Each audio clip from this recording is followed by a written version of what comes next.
Amelyn here recently sat down with economist Vic Abola to seek his insights on the country's economic outlook for next year. So here is that interview. Sir, what is your assessment of the Philippine economy for 2013 in a nutshell? Well, it's been very good considering, despite the typhoon, no? The super typhoon Yolanda, because I think it will grow full year around 7% still. In what particular areas did we, how would you say it, did we improve on or benefit from? Well, the growth had really come a lot from infrastructure spending of the government, construction of residential and office buildings, both catering to real demand, and then also the resurgence in manufacturing despite the weak export demand. So it means that a lot of it was oriented towards the domestic users. What's your outlook for our economy in 2014? Well, I think the fact that the U.S. the growth is showing traction, showing some solidity. Maybe it's not as fast as it was in the past, but it's consistent, and that's going to drive some growth in the export sector, in addition to the strong domestic economy we have, because the domestic economy will be boosted by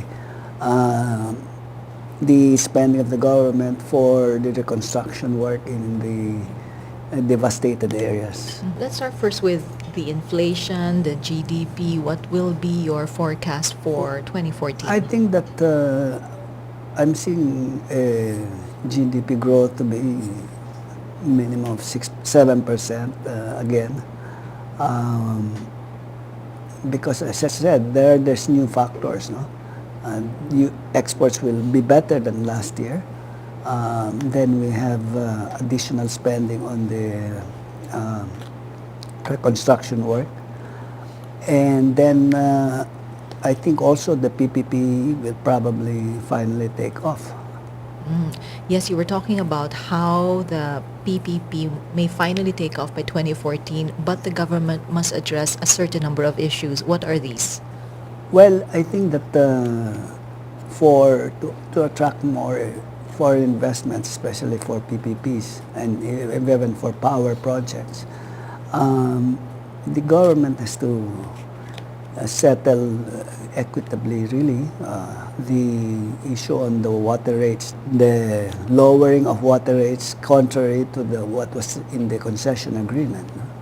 Then you have the airport issue, meaning NAIA 3 still, and hopefully that's settled. I understand that the original contractor is making good whatever defects there may have been, and is on the way to finishing the terminal, because that's very badly needed.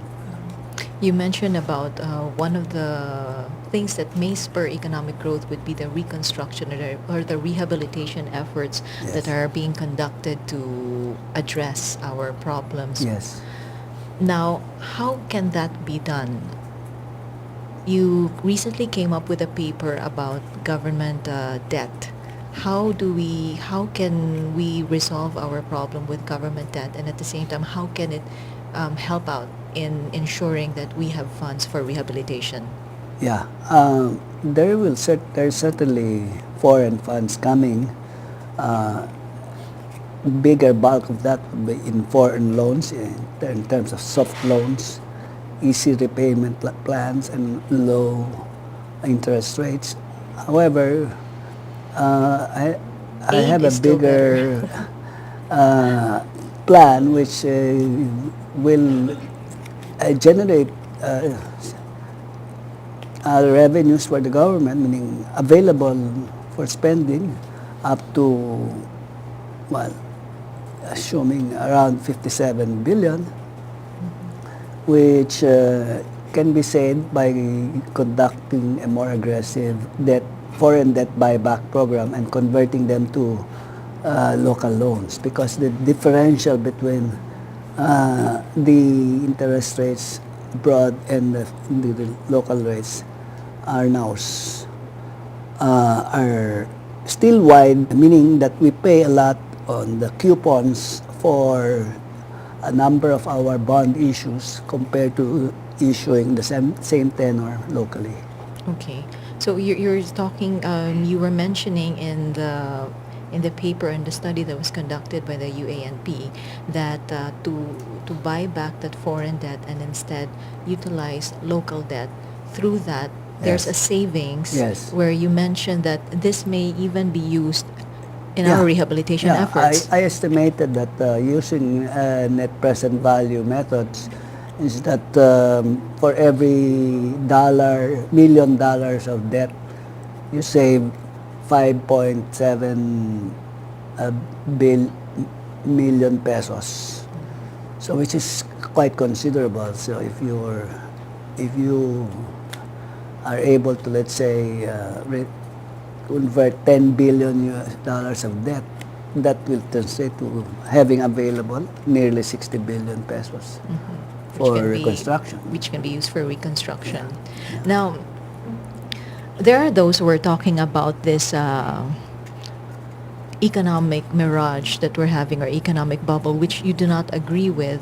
But what if what if the other countries will experience such an economic bubble burst?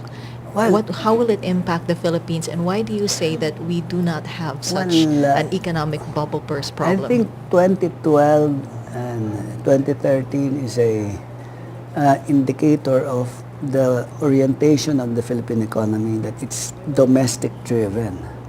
So it's not quite impervious. We're close to being impervious to external developments because we have grown much faster than our own record and our neighbors' records. No? And that means that we have the wherewithal, we have the ability, and we have the population, we have the dollars with which to be able to withstand any external major shock externally. So you are confident that we will not be caught? Of course, we will be affected. Maybe you have to trim the growth figures depending on which block is really affected. The main threat right now is the EU zone, but even the EU zone is expected to grow slight, but better than last year. You also mentioned that we will not, at least in your forecast, we will not suffer an economic bubble burst because this is wealth creation. Can you expound on that, sir? Yeah, because I think people have to understand that money is created either by credit, and that is equivalent to printing money, or it's a wealth because I'm making more profits, let's say, for my exports or from my whatever business I have. That is wealth creation. That's a different, altogether different. That's inherent to growth. It's not something to be worried about. I mean, that's the model of Taiwan. That most of its growth was financed domestically, not externally. What about the ASEAN economic community, wherein the goal is for ASEAN companies to open up trade for goods and services by 2015? How prepared are we for that, and how can we prepare? We're not very prepared. The saving grace is that all the other countries are not that prepared either. Because I've read this in Thai newspapers, heard it from the Indonesians in my visits there. They're not prepared as well. So I think that there has to be greater consciousness that this is an opportunity, because we have opportunities, we have our strengths, and we should really look at the bigger market, no? Because that's what it offers us. And the ASEAN integration is a huge market. It's around 600 million. So you know, it's really a formidable one that can be. It's now being touted after the China will be in the period of the ASEAN. Now, the Aquino administration always talks about inclusive growth for every Filipino. By next year, will most Filipino feel that they are part of that inclusive growth? Well, you can increase your output or an income either by investing more in putting more labor or putting more capital. Now, it depends on the relative price of this. If our capital becomes very attractive because of the exchange rate, like when the exchange rate appreciates, it becomes attractive to import the capital. No? So it becomes relatively cheaper compared to labor.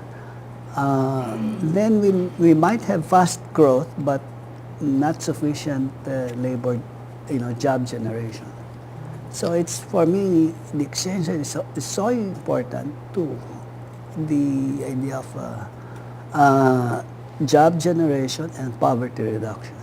So we should find a way to increase job generation by next year in order for that inclusive growth to be felt. Yes, but a primary tool for that is really the exchange rate. So in a nutshell, again, sir, by 2014, will we have a better economy, a good economy? Yeah, I think Or why? we'll see a better performance because we'll be able to have more investments. There's going to be a better outlook, slightly better outlook for exports as an added thing. No? But all the other requirements are there. We have sufficient savings, domestic savings. We have a lot of dollars in our reserves that to be able to pay off our debts, and the government is not overspending. It's keeping the deficit at a very manageable level. And lastly, what factor may affect that outlook? Well, of course, if you have a big crash in China, which is unlikely, it's not likely, or the U.S. growth stalls and turns out to be a dud. No, it's not. Which also I believe is unlikely. It's if you have a meltdown in the EU zone, for example, then that could be a factor that could affect us more significantly. What about the calamities that we've been experiencing Well, if it happens I think again that next this year? one, the super typhoon Yolanda is the biggest one so far, and yet we will still be able to grow, faster than most of the region. What can an ordinary Filipino do to help out to improve or at least sustain our better than expected economic outlook? I think that we should take advantage of the opportunities and prepare ourselves by educating ourselves more in terms of social media, for example, because social media is now providing markets, expanding markets, and making it cost effective to serve different markets, perhaps starting with the region. Learn how to do it more efficiently there. I mean, this is very inexpensive to try it out domestically. We have already success stories like sulit.com, etc. And there are opportunities to learn from this new ways of capturing markets.